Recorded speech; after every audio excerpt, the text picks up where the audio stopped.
அவ உங்க பொண்ணுங்க, அப்படிதானே பேசுவா? அப்படினா எப்படி பேசுவா? எப்படி பேசுவா? நான் கூப்பிட்டப்ப ஏன் வீட்டுக்கு வரணும் இல்ல அவ? நம்ம பொண்ணு நம்ம வீட்டுக்கு வரணுங்கிறதா என்னோட விருப்பமும். ஆனா கட்டின புருஷனுக்காக அவ வரமாட்டேன்னு சொன்னால, அங்க அவ மனைவியா ஜெயிச்சிட்டா. கல்யாணம் ஆன பிறகு ஒவ்வொரு பொண்ணுக்கும் அம்மா அப்பா பிறந்த வீடு எல்லாம் முக்கியம்தான். ஆனா புருஷன் தான் எல்லாத்தை விட முக்கியம். புருஷனோட மரியாதை பொண்டாட்டி கையில தான் இருக்குங்கிறத என் பொண்ணு நிரூபிச்சிட்டா. உங்க கூட ஏதாவது பிரச்சனை வந்து அப்ப எங்க அப்பா என்னை கூப்பிட்டிருந்தா எனக்கு என் புருஷன் தான் முக்கியம்னு நான் எப்படி போகாம இருந்திருப்பேனோ அதே மாதிரிதான் என் பொண்ணு தானா பண்ணிருக்கா. அப்ப நேத்து வந்தவன் தான் முக்கியம். அப்ப நான் முக்கியம் இல்லையா? கதிர நேத்து வந்தவன் இல்லங்க, அவளோட புருஷன். நான் கல்யாணத்துக்கு அப்புறம் என் புருஷனை ஒரு நாளும் ஒருத்தர்கிட்டையும் விட்டு கொடுத்ததே இல்ல. அதே மாதிரிதான் என் பொண்ணு இருக்கா. அப்போ என் பொண்ணு ஜெயிச்ச மாதிரி தானே? ஏங்க, அவ இப்பதான் இந்த வீட்டுக்கு வரமாட்டேன்னு சொல்றாளே தவிர இந்த வீட்டுக்கு வரவே மாட்டேன்னு சொல்லவே இல்லையே. நீங்க அவளை போய் கூப்பிட்டப்ப கூட அவன் ஏன் வரலனா, அவளுக்கு தன்னோட புருஷன் ஜெயிப்பான், கதிர ஜெயிச்சு அவனோட கைய பிடிச்சுக்கிட்டு இந்த வீட்டு வாசல்ல வந்து நிப்பா. உள்ள வாங்க மாப்பிள்ளைன்னு நீங்க கூப்பிடதான் போறீங்க. கம்பீரமா அவ இந்த வீட்டுக்கு வரதான் போறா. அது சீக்கிரமாவே நடக்குங்க. கேட்க நல்லாதான் இருக்கு. ஆனா அதுக்குள்ள அவளுக்கு ஏதாவது ஆயிடுச்சுன்னா அதுதான் என்னோட கவலையே. அப்படிலாம் ஒண்ணும் ஆகாதுங்க. அவ உங்க புள்ள. எங்க அப்பா பேசினதை நீ சீரியஸா எடுத்துக்கிட்டியா? இல்ல தானா, அத நான் ஒரு விஷயமாவே எடுத்துக்கல. உன்னோட அப்பாவா அவர் கடமையோட தான் பேசினார். பார்த்து பார்த்து வளர்ந்த பொண்ணுக்கு ஏதாவது நடந்திருந்தா அவரால் எப்படி தாங்கிக்க முடியும்? அவரு சொல்றதும் கரெக்டு தானே. அவர் மகன் எப்படி வாழணும்னு ஒரு எதிர்பார்ப்பு கனவும் இருந்திருக்கும்ல. அந்த மாதிரி அவரோட மக வாழலையே. உனக்கு ஏதாவது ஆயிருந்தா என்னாலே தாங்க முடியாது. அவரால் எப்படி தாங்கிக்க முடியும்? இப்ப பாருதானா, ஒரு அப்பாவா அவர் உன்னை கூப்பிட்டதுல எந்த தப்பு இருக்கிறதா நான் நினைக்கல. அவர் சொன்னதுல ஒரு உண்மை இருக்குதானா, அதுதான் என்னை இப்ப அழ வைக்குது, வேதனைப்படுத்துது, குற்ற உணர்ச்சியில தள்ளுது. உன்னோட பிரச்சனைக்கு நானும் காரணம்தான். கதிர், அவரு இமோஷனலா புரிஞ்சுக்காம பேசுறாருன்னா நீயும் அப்படியே பேசுறியே. அது எப்படி சரியா இருக்கும்? வீட்டுக்கு போயிட்டா மட்டும் எனக்கு எந்த பிரச்சனையும் வராதா? உன்னை விட்டுட்டு போயிட்டா எனக்கு சந்தோஷம் வந்துருமா? இப்ப கூட நீ அவருக்கு சப்போர்ட்டா தான் பேசுற. ஆனா அவர் உன்னை புரிஞ்சுக்கவே இல்ல. நீ எனக்கு நல்ல கணவனா இருக்க, ஆனா அவர் எனக்கு அப்பா. அவர் என்ன மட்டும் தான் பாக்குறாரு, உன்னை யாரோன்னு நினைக்கிறாரு. அது தாண்டா இப்ப பிரச்சனை. ஏன் உயிருக்கு ஆபத்து இருந்துச்சு, ஆனா உன் உயிரை பணைய வச்சு என்ன காப்பாத்துனல. அத நான் அவர்கிட்ட சொன்னேனே, ஆனா அவர் அது ஒரு விஷயமாவே எடுத்துக்கல. உடனே வீட்டுக்கு வா, கிளம்பலான்னு சொல்றாரு. தலை முழுகிட்டு வான்னு சொல்றாரு. என்ன தாயே, வாழ்க்கையில சில உறவுகள் தொப்புள் கொடி உறவு மாதிரி எல்லாரும் ஒரே கருவறையிலிருந்து பிறக்கிறவங்க. அடுத்த சில உறவுகள் இரத்த உறவு. நீ ஒரு இரத்த உறவு உன் வீட்டுக்கு வரணும்னு ரொம்ப ஆசைப்படுற. ஆமா சாமி, என் மனசுல இருக்கிறத அப்படியே சொல்றீங்களே.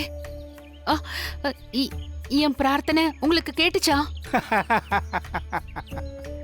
பிள்ளையா நினைக்கிற அந்த குழந்தை உன் வீட்டுக்கு வரலைன்னு தானே கவலைப்படுற? கவலைப்படாத, சீக்கிரமே அந்த பிள்ளையோட பாதம் உன் வீட்டில் படும். ரொம்ப நன்றி சாமி, ரொம்ப நன்றி. நீ நினைச்சது நடக்க ஆசைப்பட்டா ஏதோ ஒன்று உன்னை கெடுக்க நினைக்கும். நினைச்சது நடக்க நீ ஒரு பரிகாரம் பண்ணணும். சொல்லுங்க சாமி, என்ன வேணாலும் செய்யறேன். நீ ஒரு பணக்கார வம்சத்திலிருந்து வந்த பொண்ணு, ஆனா நீ இப்போ பிச்சை எடுக்கணும். எடுப்பியா?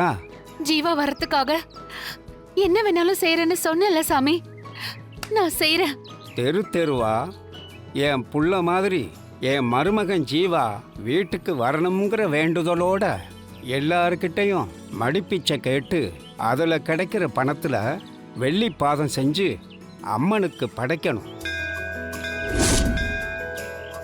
அப்படி செஞ்சைன்னா வர்ற கிருஷ்ண ஜெயந்திக்குள்ள அந்த புள்ள உன் வீட்டுக்கு வருவான். நீங்க சொன்னபடியே செய்யறேன் சாமி.